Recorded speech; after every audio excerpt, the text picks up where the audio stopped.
Mana bu qog'ozda. Tangriberdi ko'ylagining ko'krak cho'ntagidan 4 buklog'li qog'oz olib havoda silkitdi. Barcha kirdikorlaringiz yozilgan, ipidan ignasigacha. Men 1 yildan buyon idorada bekor yurganim yo'q. Ishboyev baqa bo'lib qoldi. Ammo tezda o'zini o'nglab oldi. Bilganingni qilmaysanmi? Menga desa raykomdan ham kattasiga bor. Mana shu gapingizni ham yozib qo'yaman. Qo'rqmaysizmi axir? Nega qo'rqaman? Haq bo'lgandan keyin obki yozganingga qo'l qo'yib beraman. Kutilmaganda Tangriberdi xiringlab kuldi. Ahmog'ingiz yo'q, dedi ortga tisarilib. Siz bilan endi tegishli joyda gaplashamiz. Eshik taraqlab yopildi. Ana endi Ishboyev oyog'i kuygan tovuqdek tipirchilab qoladi, deya ichida tantana qildi yigit. Tipirchilamay ko'rsinchi, urug'ini quritaman hali. Tangriberdi xo'jalik idorasidan uzoqlashgani sayin tez-tez o'girilib ortiga qarab qo'yardi. O'ylardiki, tipirchilab qolgan rais orqasidan yugurdaklarini yugurtiradi. Shunda, ana shunda. Tangriberdi uyiga yaqin keldi, hamki idora tomonidan birovning qorasi ko'rinmadi. Ko'cha sokin, kimsasiz edi. Xo'jalik idorasi hech narsa bo'lmagandek qaqqayib turardi. Yigitning asablari zaiflashdi. Yuzidagi shodiyona ifoda yo'qoldi. Haligina g'alaba nash'asini tantana qilayotgan yuragi toriqa boshladi. Birdan uning miyasiga nega Ishboyevga yopishib qoldim degan fikr yarq etib urildi. Birovga o'tkazib qo'ygan joyim bormi? Birov-da, cho'ntagi to'la pul bo'lsa ham istasa beradi, istamasa yo'q. O'ziga o'zi shunday deyishi bilan Tangriberdi tuyqusdan jazavasi qo'zib ketdi. O'zini bosolmay qoldi. Ishboyevni yer bilan yakson qilishim kerak. Ushbu tahdidona fikr yigitga favqulodda kuch-quvvat bag'ishladi. Orzulardan ozurda bo'lgan yuragi g'azab va nafrat iskanjasida dir-dir titrasa-da, g'ayrishuuriy ravishda ruhan yengil tortgan edi. Afsuski, bu kayfiyatning umri uzoqqa cho'zilmadi. Qiya ochiq eshikdan uyga kirishi bilan xotiniga ko'zi tushib asabi buzildi. Barcha ko'rgili-yu sho'rliklariga xotini aybdordek, ko'ziga balo qazodek ko'rindi. Shunda ham o'zini bosishga urindi. Ishboyevning urug'ini quritish fikridan hali ham qaytmagan edi. Shuning uchun xayolini chalg'itmaslikka tirishdi. Qorong'u xonaga kirib olib, Ishboyevni ustidan o'xshatib yozmoqchi, shu yo'l bilan yuragidagi zahar zaqqumlarni madda bog'lamasdan chiqarib tashlamoqchi edi. Raisga dag'dag'a bilan ko'rsatgan qog'ozda aslida hech vaqo yozilmagandi.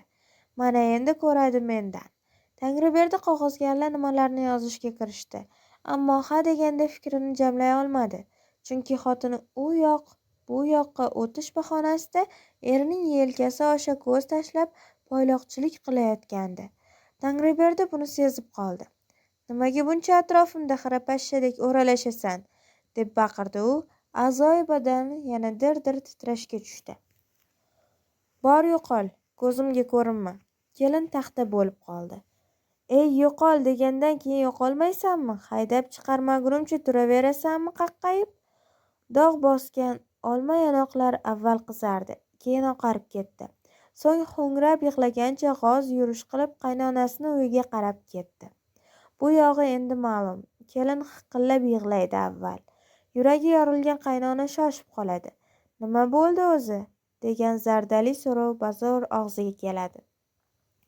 Kelin piq-piq yig'laydi. Yig'lab turib so'zlanadi. Aytadiki, o'lar bo'lsam o'lib bo'ldim, jonimga tegib ketdi. Meni kim deb o'ylayapti ulingiz? Haydab chiqarmasam ketmaysanmi, deb baqiradi. Men o'z oyog'im bilan kelmaganman yo'ldan qo'shilib. Izzatimni qilib olib kelibmidingizlar? Endi beizzat bo'lib qoldimmi?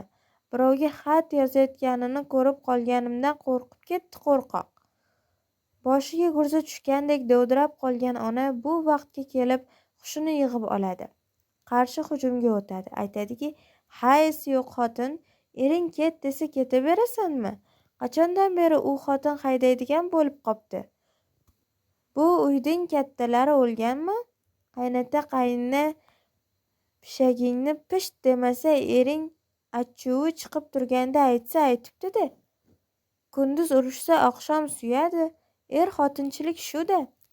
Kelinning qarashlarida zig'irdek iddaomi, sarkashlikmi borday. Ammo uyalganidan qayta og'zini ochmaydi.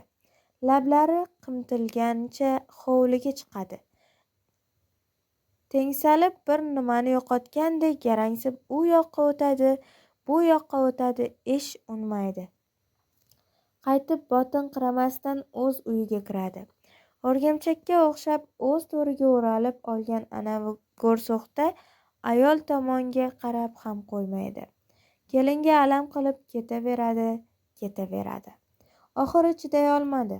Apil-tapil kiyimlarini yig'ib tugunga to'kdi-da, indamay chiqib ketdi. Na bir tovush berdi, na bir so'z dedi. Andak zarda bilan yopilgan eshikdan qars etgan ovoz chiqdi xolos. Kelinni ketib qolganidan xabar topgan ota-ona kechga yaqin Tangriberdini o'rtaga olishdi. Biri baqirib so'kib, boshi ustida mushtini do'laytirsa, ikkinchisi yig'lab, siqtab, emranib yo'lga solishdi uni. Ammo mehribonlarning birovi ham nima bo'ldi o'zi deb so'rashmasdi. Xullas, xotinini olib kelish uchun Tangriberdining o'zi boradigan bo'ldi. Kelin kutmagan ekan.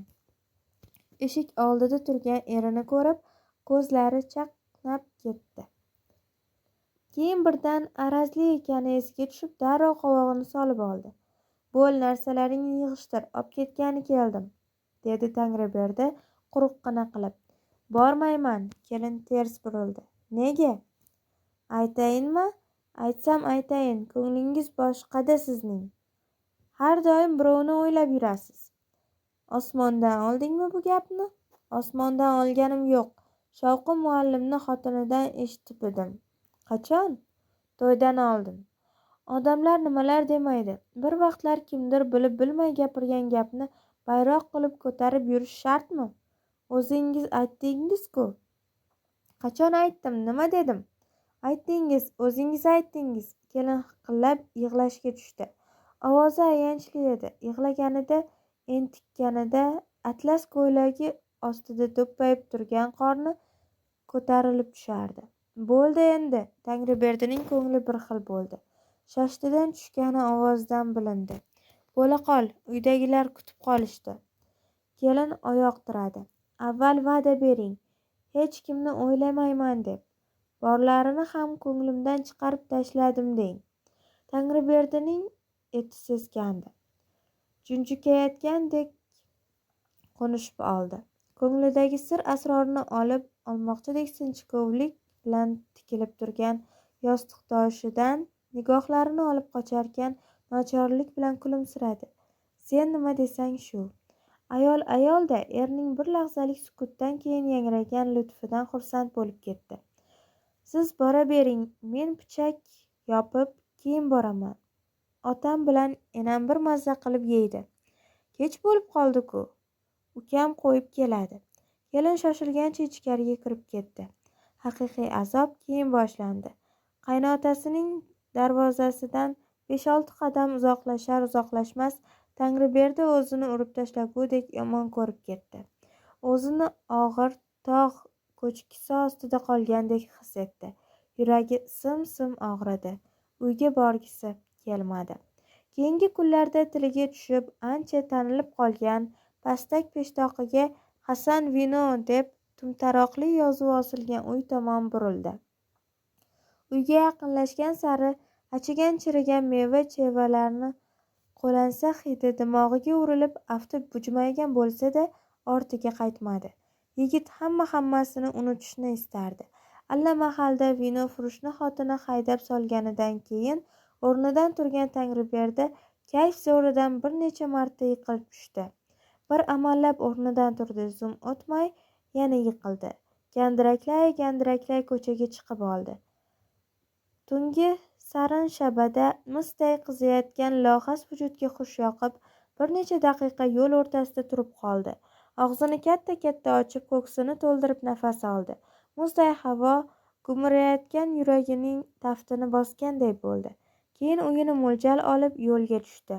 O'zicha nimalardir deb g'udranar, yiqilib surinar, yo'lning goh u tomoniga, goh bu tomoniga o'tib gandiraklab borarkan, orqasidan izma-iz kelayotgan ikkita barzangiday yigitni payqamasdi. Bir oz yurgach, soylik boshlandi. Soylik xilvat edi. Navbatdagi uy narigi tepalik bag'rida edi. Tangriberdi soylikka enayotganda yigitlardan biri yetib kelib uni turtib yubordi. Zo'r-bazo'r oyoqda kelayotgan yigit gup etib yiqildi. Soylik qorong'utob edi. Sarg'imtir oyning sarg'ish shu'lasi bu yerni g'ira-shira yoritardi. Ko'zingga qarab yursang o'lasanmi? Birdan dag'dag'a qildi o'sha yigit.